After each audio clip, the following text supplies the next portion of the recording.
retrouver pour ce nouveau tirage. Comme toujours, il s'agit d'une guidance qui est générale, qui est intemporelle. Tu tomberas dessus exactement au moment où tu en auras besoin. Et si tu es tombé sur ce message, c'est qu'il y a peut-être, voire certainement, un message que tu as demandé, que tu as souhaité. Je t'invite donc à t'installer confortablement et à laisser venir ce qui vibre en toi et à laisser de côté le reste. On va regarder quelle est ta situation dans le présent, ce qui vient vers toi et ce vers quoi tu te diriges. On va faire le tirage avec le Golden King Tarot et on ira simplement préciser certaines des énergies avec le tarot de Médéné. Ici. Je te propose de commencer tout de suite. J'ai déjà mélangé le tarot de Clint. On va le brasser encore une fois. Je te laisse poser une intention. J'ai posé la mienne, qu'elle puisse véritablement servir ton évolution de la manière qui soit la plus favorable, la plus juste et la plus bénéfique pour toi. Je demande également la protection sur cette guidance et que seuls les messages lumineux te soient transmis. L'idée est que tu te sentes porté. Si à un moment donné tu ressens un malaise, si tu es inconfortable lorsque tu écoutes une guidance, n'insiste pas. L'idée d'une guidance, c'est de t'aider à avancer sur ton chemin d'une manière soutenante, encourageante. Les guidances qui génèrent chez toi de la peur doivent être laissées de côté. Alors, ta situation au présent, les énergies de ta situation au présent, je vais faire une ligne de 3, quitte à la préciser par la suite. Donc, je demande que les cartes sortent les unes après les autres afin que le message puisse être clair. L'énergie principale dans le présent, suivie de quelques précisions, s'il vous plaît. Une carte pour l'énergie principale dans le présent, pour les personnes à qui elle s'est retournée. Elle est là. L'impératrice va nous parler d'une énergie de fécondité, de création, de créativité, de protection, aussi une énergie maternelle. L'impératrice, c'est l'énergie de la terre-mère, c'est Gaïa. C'est celle qui féconde son environnement et qui concrétise des projets. Qu'est-ce qu'on peut nous dire de plus ? Le roi de denier en support. Donc il y a l'idée d'un projet porteur, d'un projet qui soit prospère, d'une belle énergie de protection, de soin, de générosité. Tu es peut-être soutenu dans ton environnement par une énergie très protectrice, très soutenante. Il peut s'agir d'un partenaire, d'un ami, d'un proche, de quelqu'un sur qui tu peux compter pour te permettre d'aller de l'avant dans tes projets. L'énergie dans le présent, comme autre détail dans ce qui colore ta situation actuelle. Et nous avons la reine de bâton. La reine de bâton, exact. Non, le roi de bâton, c'est un roi. Le roi de bâton, c'est très beau parce que tu es entouré de deux énergies qui sont enthousiasmantes. Le roi de bâton, c'est le leadership, c'est le charisme, c'est l'inspiration, c'est le rayonnement, c'est cette énergie qui va de l'avant, qui est sûr de lui, qui est confiant. Donc c'est une très belle énergie qui t'entoure. Il peut s'agir de la tienne, de ces polarités masculines que tu as en toi, qui te parlent de protection, de prospérité, et à la fois d'inspiration, de charisme, de leadership, qui se met à disposition, qui contribue à la création d'une expérience qui soit enrichissante, porteuse, créative. Il y a à la fois de la douceur, de l'ingéniosité et de la passion qui se dégage de ta situation présente. Donc c'est très joli. Donc à nouveau, il peut s'agir de tes énergies ou d'un entourage qui est à tes côtés, mais de toute manière, on attire ce sur quoi on vibre. Donc si tu reconnais ici, dans ce roi de denier, un partenaire, et dans ce roi de bâton peut-être un employeur ou l'inverse, ou un proche, eh bien c'est que tu as également en toi ces énergies, et c'est pour cette raison qu'elles vibrent et qu'elles attirent ces personnes autour de toi. Donc, ta situation dans le présent, tes énergies dans le présent, qu'en est-il de ce qui vient vers toi, ce sur quoi tu n'as pas de maîtrise, que tu ne vois peut-être pas venir, et on va regarder qu'est-ce qui vient vers toi. Qu'est-ce qui vient vers toi?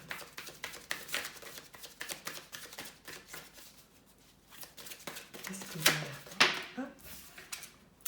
Le 2 de denier. Je regarderai après pour le cadrage si tu vois toutes les cartes par la suite. Le 2 de denier, on va la mettre au centre, puisque on va ensuite la décliner dans ce qu'elle nous amène comme précision. Ce que tu ne vois pas venir vers toi, ça peut être un choix, ça peut être une déstabilisation, mais qui est douce. Une légère... une situation où tu vas devoir jongler, où tu vas devoir t'organiser, où tu vas devoir garder ton équilibre. Peut-être entre deux situations, une décision à prendre peut-être. On a la reine d'épée qui nous parle d'alignement, de clairvoyance, de droiture d'esprit, d'avoir un regard perçant sur une situation. Donc il y a peut-être, et on va tirer l'autre carte, l'idée de garder une situation qui se présentera, qui te demandera de garder un équilibre ou de trouver le juste équilibre entre une clairvoyance, entre un caractère très sérieux, très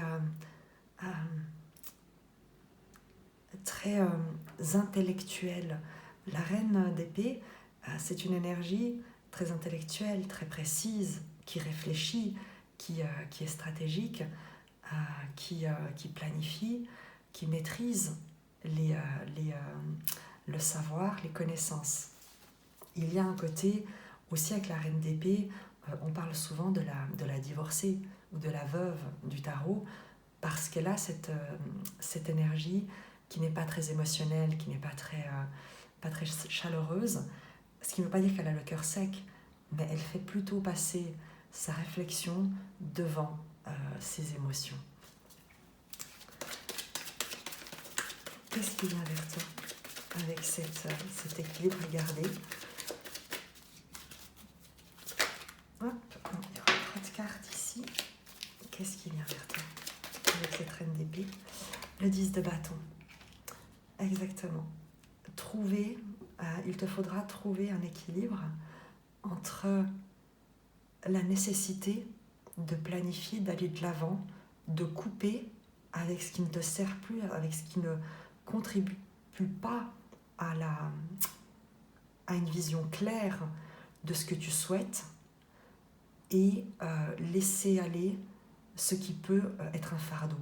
Donc pour toi, l'idée, c'est de laisser tomber les fardeaux, ou alors également de devoir encore continuer à avancer dans une situation qui peut être pesante, qui peut être difficile à porter, où tu peux te sentir fatigué, et à la fois de jongler avec peut-être une situation qui est épuisante, qui va quand même te demander de garder une concentration, un focus, une détermination dans ce vers quoi tu souhaites te diriger. Donc, je crois que ce n'est pas pour rien que tu es soutenu par de telles énergies, parce que il y a une situation que tu traverses déjà en fin de compte, parce que le 10 de bâton, c'est pas quelque chose qui arrive par hasard ou qui survient d'une manière inattendue. C'est une situation qui dure depuis très longtemps, depuis un certain temps en tout cas, et qu'on te demande, et qu'il va te falloir, pour laquelle tu vas être invité à poursuivre encore un petit moment tes efforts, à garder ton équilibre à faire preuve d'intelligence, de lucidité pour aller de l'avant, pour trouver un petit pas à la fois, comment avancer encore malgré une situation qui peut être difficile à porter depuis un certain temps.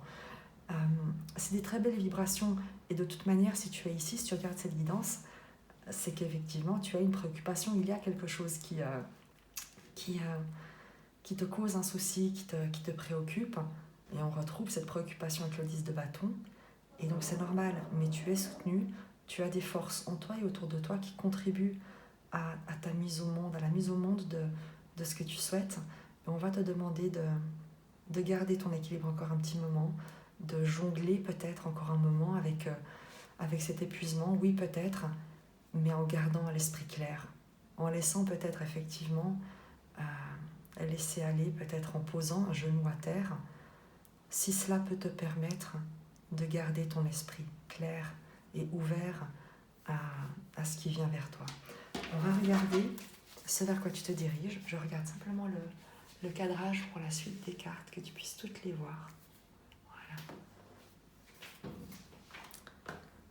Ce vers quoi tu te diriges? Quelle est l'évolution de cette situation? Où est-ce que tu te diriges?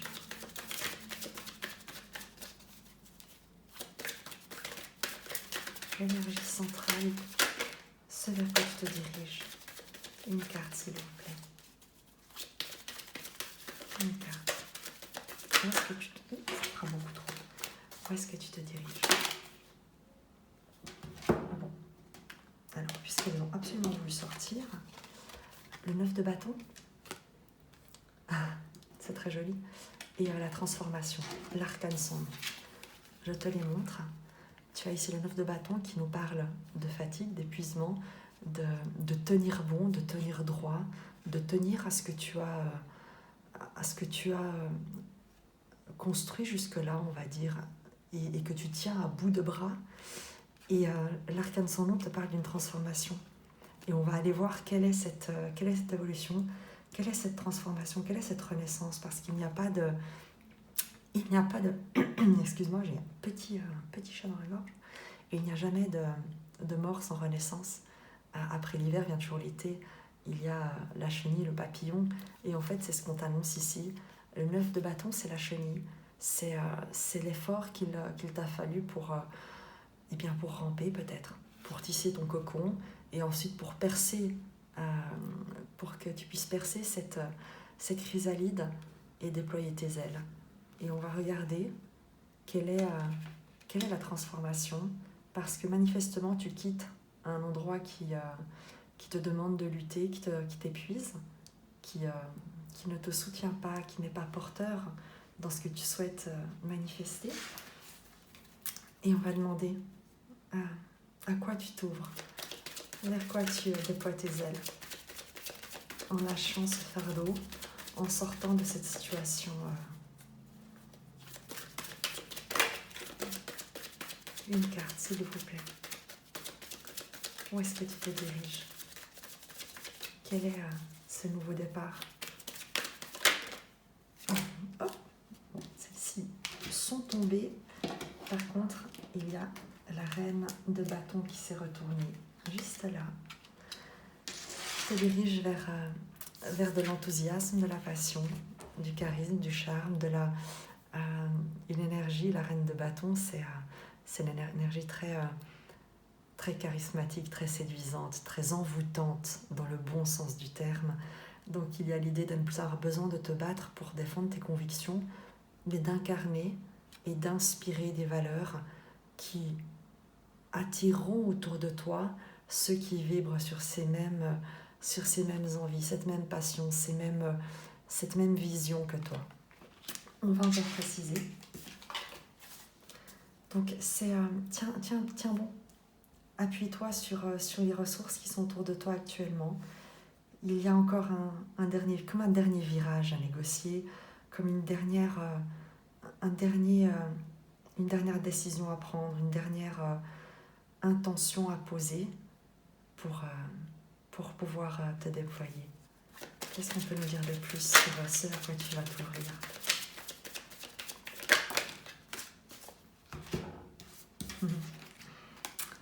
Le 6 de bâton, c'est magnifique.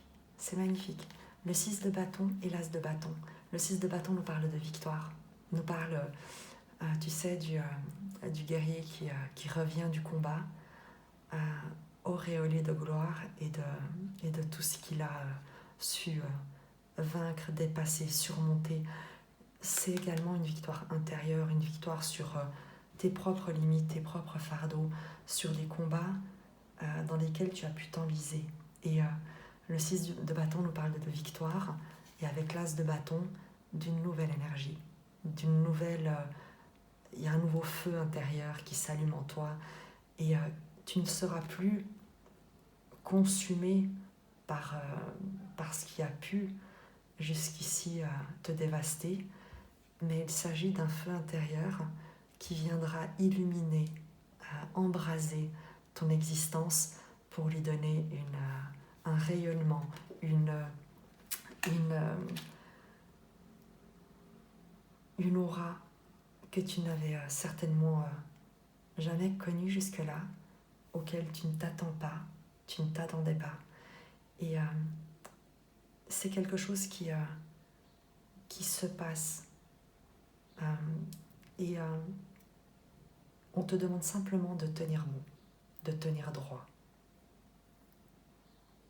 pour permettre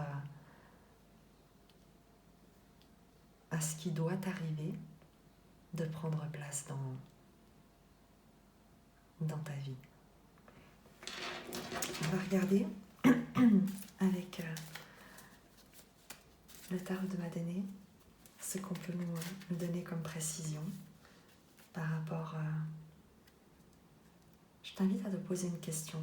Si tu es resté jusqu'ici avec moi, c'est que ce message t'a parlé. Je t'invite à te poser une question et on verra ce qui ressort.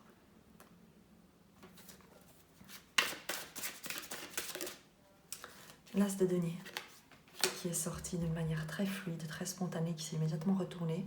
L'as de bâton, l'as de denier. L'as de denier, c'est une nouvelle graine, un nouveau départ, une proposition que tu te formules ou qu'on va te formuler. C'est quelque chose de concret dans la matière. Ça peut être un contrat professionnel, un partenariat, une nouvelle idée, un nouveau projet, quelque chose qui commence. C'est aussi un cadeau qu'on te fait, un cadeau que la vie te fait, une opportunité presque magique, une nouvelle graine qui est semée. Et on va juste demander une précision sur cette énergie. C'est pour soutenir la personne dans son cheminement. Le 4 de coupe. C'est magnifique. Et le 3 de coupe. Le 4 de coupe nous parle d'ennui, nous parle de routine, nous parle d'être émotionnellement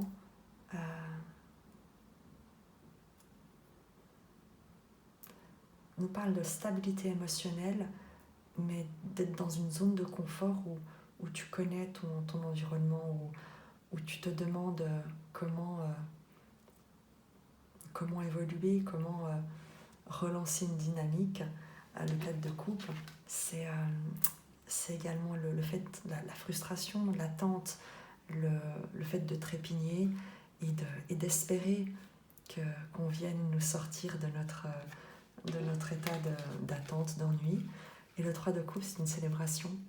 C'est le fait de se réunir avec des gens, avec un groupe, de sortir de cet état d'ennui, de nostalgie peut-être, pour te proposer la célébration d'une vie, la célébration d'un projet, la mise en commun de souhaits et de ce qui vous parle à tous. Il y a l'idée de ne plus rester seul et isolé dans ce que tu connais, mais de te réunir avec d'autres pour contribuer à quelque chose qui vous soit commun dans ce que vous souhaitez voir grandir. J'espère que ce message t'a parlé. En tout cas, il y a une très jolie promesse qui t'est faite avec ces deux as. Et tiens-moi au courant. Je t'embrasse.